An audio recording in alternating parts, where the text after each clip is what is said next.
y'all James, doing?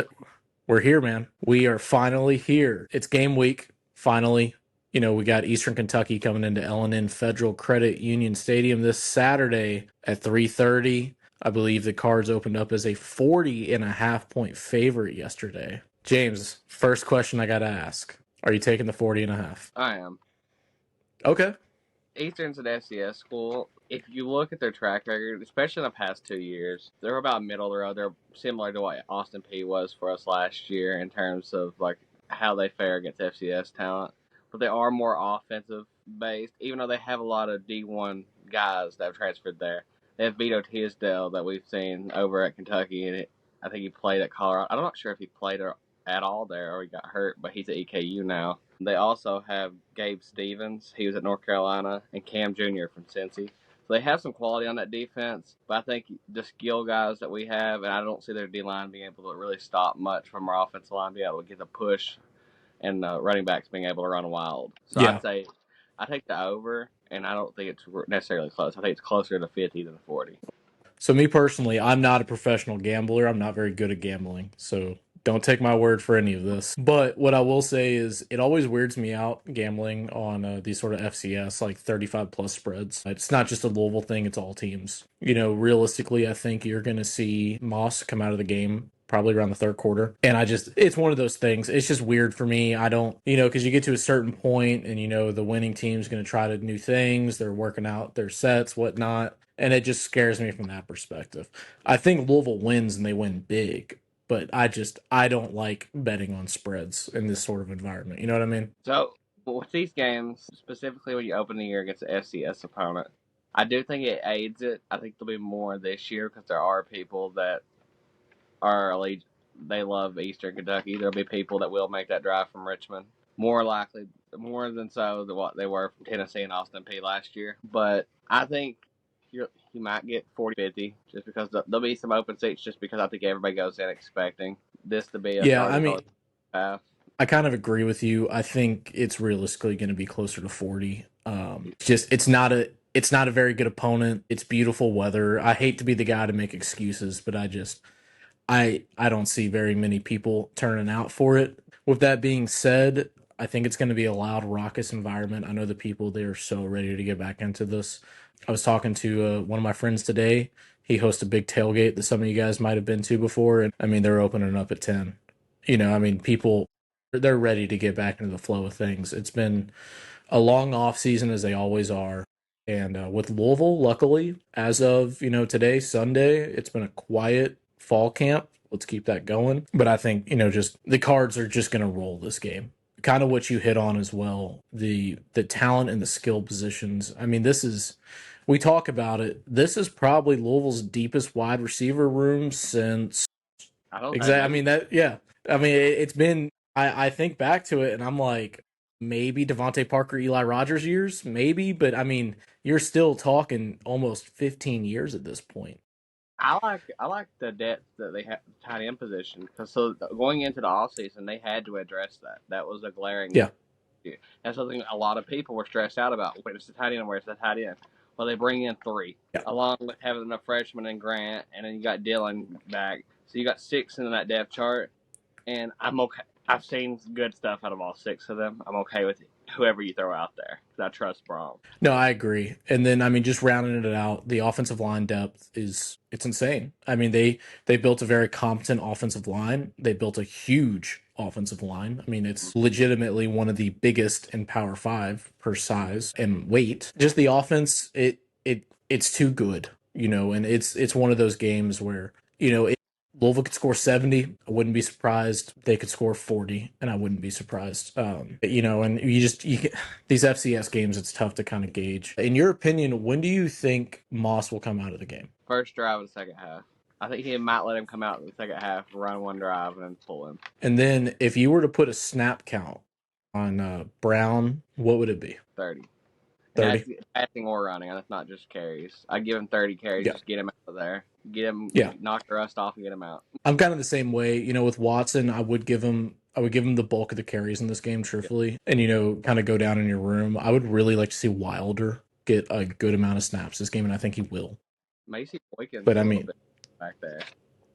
Yeah, Yeah, you could. I mean, there's been the reports coming out all camp that they've been working them out there. It's just one of those things where just protect your players in this sort of environment, especially on the offense. You don't need anything silly happening. And, inherently at the end of the day, it doesn't matter what level of competition you're playing at. Football is a dangerous sport. So, James, what backup quarterback do you think is going to get the Uh, first reps? I think it's Deuce. I think Deuce had the best fall camp. I think nobody's really had an awful fall camp, but I think Deuce has truly solidified himself as a threat for that QB1 next year. And I think if you just look at his arm talent when he throws the ball, and the thing is, he's not like complacent. He continues to get better and better each time you see him. And I think it's just a matter of time. And I think he's a special guy, and I think you're going to see him show that here the next Saturday. No, I agree. I think Deuce Adams, I've said it multiple times. I'll keep saying it. He is the future of this football program. He's going to do very special things here. I think you'll see him get the first reps. Honestly, the way Brom's done it in the past with these sort of FCS games, it wouldn't surprise me if all the quarterbacks play. I mean, we had the game his first season where 7 quarterbacks played in the game. It wouldn't surprise me to see something similar. Personally, though, I get really hot and bothered, and I get really excited about Mims. Yeah. I think that kid is a very special talent also, and I would love to see him get some meaningful reps on Saturday. If you go back and just watch his high school tape, he really doesn't make a bad read. No. He's that's one of those guys, he's kind of been gotten forgotten about a little bit, especially with all the Deuce Adams hype that's kind of been building over the past 6 months. But that kid has the opportunity to be very, very special. He has all the tools. Heading on over to the defense, though, what's the biggest thing you're looking from this Ron English squad on Saturday? The one thing I'm not focused on is linebackers. That's the one thing I'm the most confident in. They have quality throughout that room. The D line's deep. They have some quality. They're a little inexperienced together at some parts, but they have experience in high-level college football. The real question's the secondary. How are their man concepts going to work whenever the people try to stretch the field, and the communication on the back end with the linebackers? If you're able to communicate properly, that was where we kind of had pitfalls last year whenever people would try to split the middle of the safeties. That's what I'm going to be watching the most on defense next week. And Eastern won't do it often, but they will try to stretch you. What I'm looking to see on Saturday is really the secondary. I think that honestly, at the end of the day, you are going to out physical them. You're going to have the better players. You are a power level conference team. It's just, that's the nature of football. Mm-hmm. I don't want to see us over reliant on our better athleticism in the secondary. I want to see us actually scheming to win these secondary battles, not just hey, my guy's 6'5" and your guy's 6'2". I want to see hey, my zone concepts look good. And that's just kind of my big thing. And it's going to tell me a lot about this upcoming season. I'm not going to overreact to this game with how the defense looks, quite truthfully. But you can take a lot from this game, in my opinion. There's not very many good things you can take, but you can take away a lot of bad things. And if I see that over-reliance on out-athleticizing Eastern Kentucky, especially in the secondary, I'm going to be a little concerned. With that being said, though, I mean, with your linebacker core, with your D-line, you should have constant pressure all game. You just should. Now, granted, with Eastern, they do have a little bit of a mobile quarterback. That was something that really did kind of plague us last year, especially when you think about it in that Jacksonville State game. What I will say is I'm not concerned. Jacksonville State, they had Rich Rod last year. That traditional power spread, that's his bread and butter, and there's not very many coaches in the country that can stop that. But if we do see continuous issues, it's going to be a little concerning, especially with last year with Louisville. Their edges had a very hard time setting that edge and just sitting. But final score predictions? I got Louisville 56-6. Okay. I'm going to take the Cards, we'll say 45-10, realistically. Yeah. And then all eyes turn to James Madison. Friday night. We're going to redo it. A new segment that we're going to introduce this year for our weekly series is going to be a pick segment. Now, this is going to be kind of fun. Again, I've already stated I'm not a gambler. I don't do it. Or at least I don't do it well. But James and I, we're going to be making a series of picks each week on kind of the bigger games around the country and the top G5 game of the week.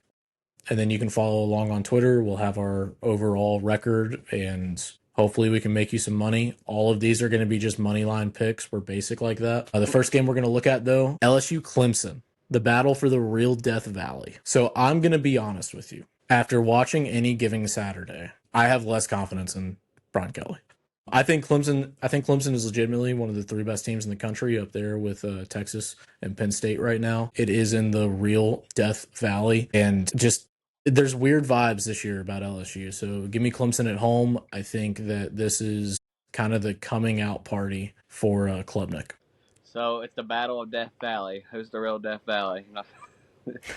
You've heard it for the past 6 months. Um, I think this game's going to rely on how well Harold Perkins is able to get constant pressure on Cade. Cade's a guy that can really run the ball if he has to, but Harold Perkins is possibly one of the best linebackers in the country. Garrett Nussmeier, I'm not as high on him as some of the national media, but I do believe that with that defense that LSU brings back and the questions in the Clemson secondary, that LSU is able to win this 27-20. Okay. So you're taking the Tigers. Yeah. All right.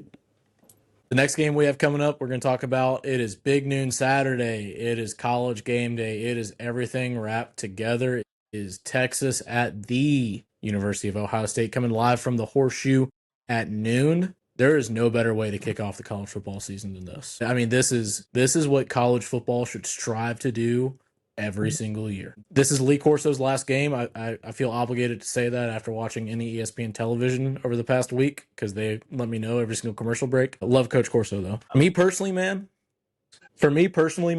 I'm going Texas. I'm just, with Ohio State, the way I look at it, I know their wideout room is a typical Ohio State wideout room. I know they have a very stout defense, but I am very concerned about their offensive line and about Sayan. They're two just very unproven. They're just very, very unproven at this time. When I look at Texas, I know what I'm getting for every single position group except for Arch Manning. And I have a better understanding of that than I do Sayan. I'm not saying Arch Manning is going to be great. I don't think we're riding into Arch madness just yet. But give me Texas. I think they're a little more equipped, especially this early in the season. So you got two new faces at the helm. We got Julian Sand, freshman quarterback that hasn't started. You got Arch that started a couple games last year, but not really any meaningful games. It was against a bad Mississippi State team, and I think in one of their non-conference games. And the question here is, can Ohio State defense make Arch see what he saw against Georgia last year when Arch just looked lost? There's a lot of questions on both sides of the ball. There's more questions on the outside for Texas. They bring in a lot through the portal as a freshman. Ohio State lost 2 running backs in the first 4 rounds of the draft. They lose a lot on defense, and Sawyer's not walking through the door here in Columbus next Saturday. Now, I've been back and forth on this, as you know, but I think I've landed on Texas 20-20. All right. If they pick the right guy, you may see the backup for Ohio State come in that second half. I feel like it may be too big of a moment for Julian's first start. I could see that. I look at Texas, and in my opinion right now, Texas has the best roster in the country, even with the question marks at Arch Manning.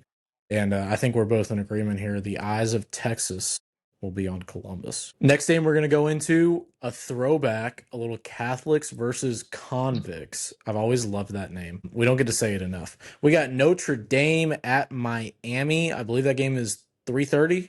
Or no, I'm sorry. That game is at 7:30.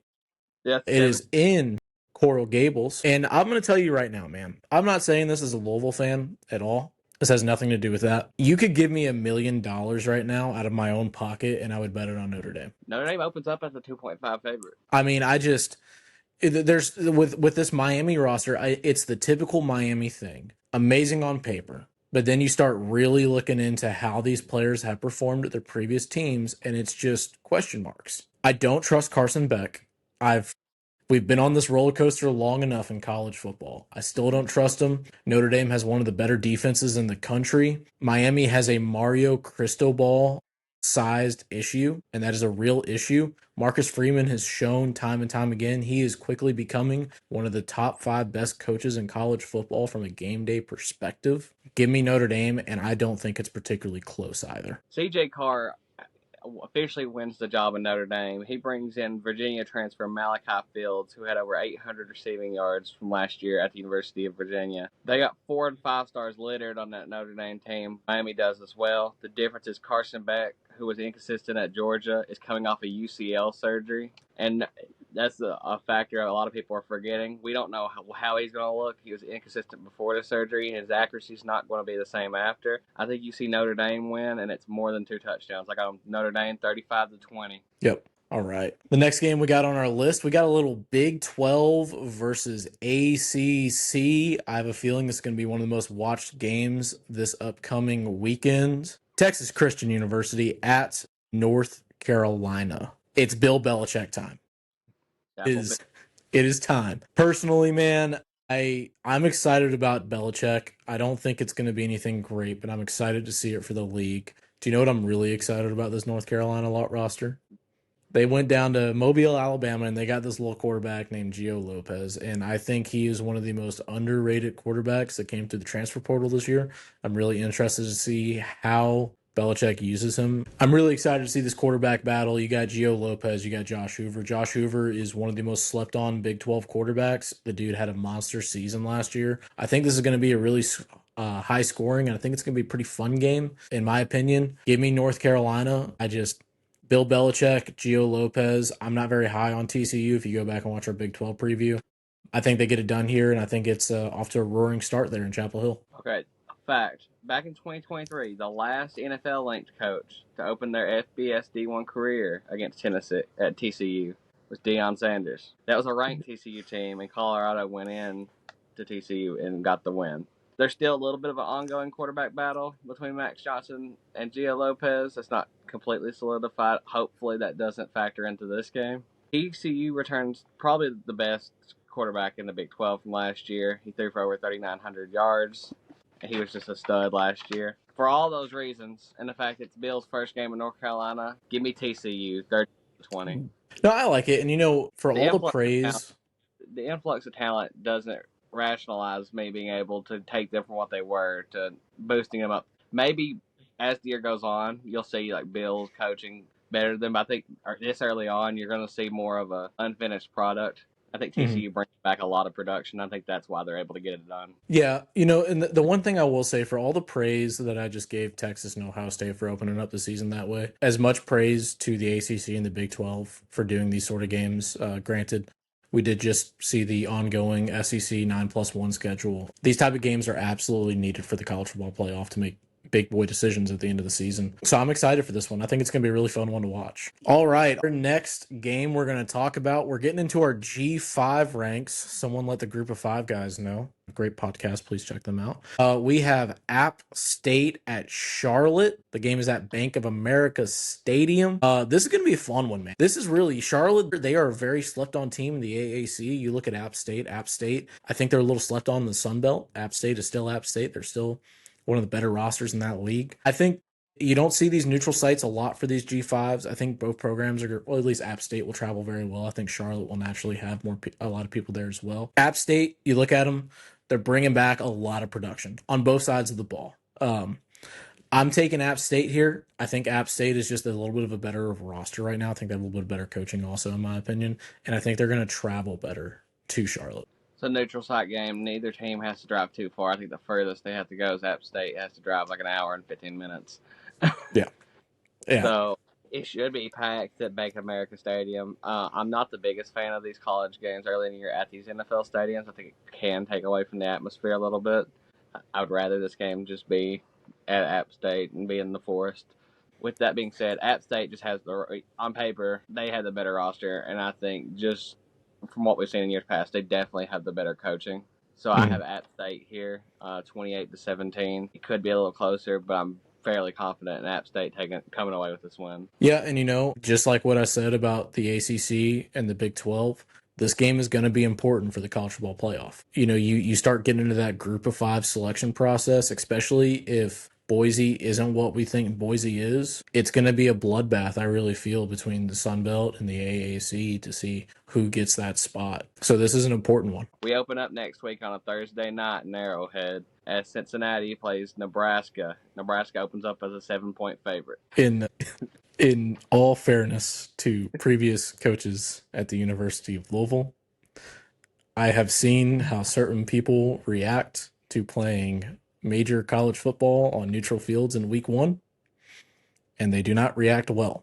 I'm not a huge fan of what Matt Rule is doing in Nebraska. With that being said, I think Nebraska wins by at least 35 points. I'm not 35 points, but I think Dylan Raiola is a legit dude at quarterback up there in Nebraska. Like, all jokes aside, with this game being at Arrowhead, Yeah. I think you're going to see some Mahomes-esque plays, because I think Cincinnati's secondary is not what it was 4 years ago, and I think they have some guys on the outside there. They're going to be able to run the ball. I think Nebraska is going to win this 42-20, but I think if they wanted to, they could probably win by more. No, and in all honesty, just being completely serious here, because I was being a little unsincere there.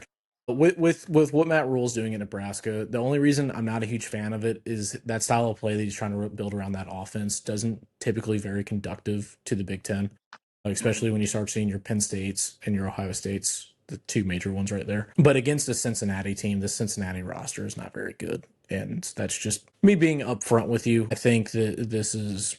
I mean, I'm not changing my pick. I think Nebraska just steamrolls Cincinnati. I think Cincinnati's bottom 3 roster in the Big 12 this year. That's just a No, reality of the situation. I agree. I fully agree. All right, on to our final game. This is one I'm really pumped up about.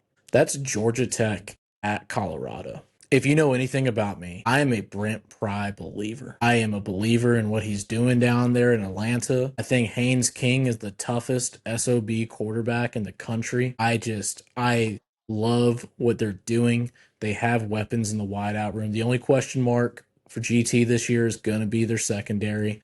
It's a very similar situation to what Louisville's having, conversation at least to what Louisville's having about their secondary. And I think it's so interesting with Colorado. Deion Sanders, this is not the Colorado of 2 years ago. You got Kenan Slater, who is he the starter?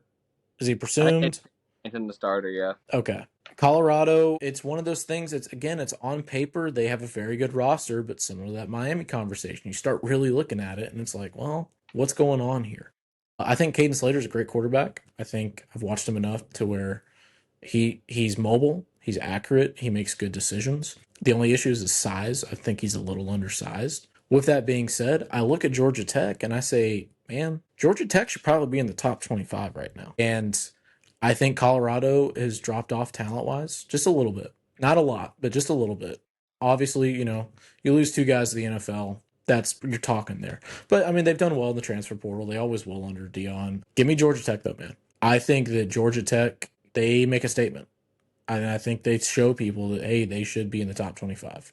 Georgia Tech's line of scrimmage is where they win this game. Their ability to just be willing to get low and stay low is going to be the defining factor of this. As I feel like if you looked at Colorado all year last year, they were killed by unneeded, undisciplined penalties, a lot of holding calls, a lot of hands in the face. I don't think you see that much in Georgia Tech here. And I think these two teams are a lot alike in a lot of ways throughout their team, with weaker secondaries, okay linebacker rooms, but nothing to really ride home about. But pretty decent D-lines, which I think Georgia Tech has a slightly better D-line.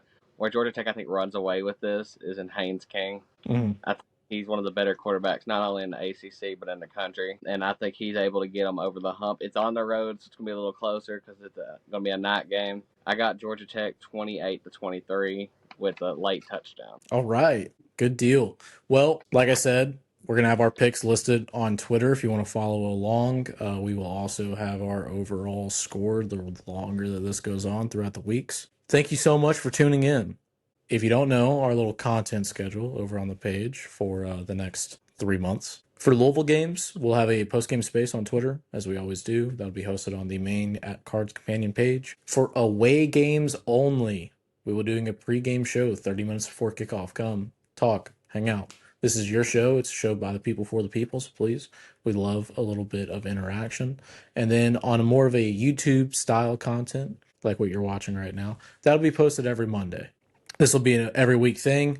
During the bye weeks, we're probably just going to do the national stuff. We might look a little more at the ACC, but that's TBD, as they say. Thank you so much for tuning in. We greatly appreciate your patronage. Please like, share, subscribe, retweet, all that good stuff, whatever platform you're on. But thank you so much. We will see you next week after the Cards beat Eastern Kentucky. And James, any final closing thoughts? We're here. The wait's over. Go Cards. It's time. Let's get this going. Go Cards.